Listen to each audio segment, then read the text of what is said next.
ഏട്ടാ ഒരു 500 രൂപ തരാവാ. 500 രൂപയോ? ഇപ്പൊ ഇതിന് 500 രൂപ? അത് പിന്നെ അനിയത്തിയുടെ കൊച്ചിന് എന്തെങ്കിലും വാങ്ങിച്ചു കൊടുക്കാൻ. 500 രൂപ കുറഞ്ഞൊന്നും മേടിക്കാൻ പറ്റത്തില്ലേ? 100 രൂപ ഒന്നും കിട്ടത്തില്ലേ? 100 രൂപക്കൊക്കെ എന്ത് കിട്ടാനേട്ടാ? അതല്ലേ 2 മാസം മുന്നേ ഒരു 500 രൂപ നീ മേടിച്ചായിരുന്നല്ലേ, അതെന്ത് തീർത്താ? അത് അതിനെ കണക്കൊന്നും നീ പറഞ്ഞില്ലല്ലോ. അല്ലേട്ടാ, അത് ഏട്ടൻ തന്നെ എന്റെ അടുത്ത് നിന്ന് ഒരു പ്രാവശ്യം 200 മേടിച്ച് പിന്നെ എന്തോ കാര്യത്തിനൊക്കെ. അതൊക്കെ എഴുതി വെച്ചിട്ടുണ്ടോ? നീ എഴുതി വെച്ചിട്ടുണ്ടോ?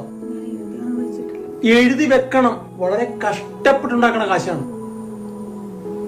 500 രൂപ. അങ്ങോട്ട് ചോദിച്ചൊക്കെ 500 രൂപ വെച്ച് 2 മാസം മുന്നേ 500 രൂപ കൊടുത്തതാണ്. അതിനൊരു കണക്കുമില്ല അവക്ക്. എന്നാ പിന്നെ ഞാൻ ജോലിക്കും പോകാനുള്ളൊരു കോപ്പിനും പോണില്ല.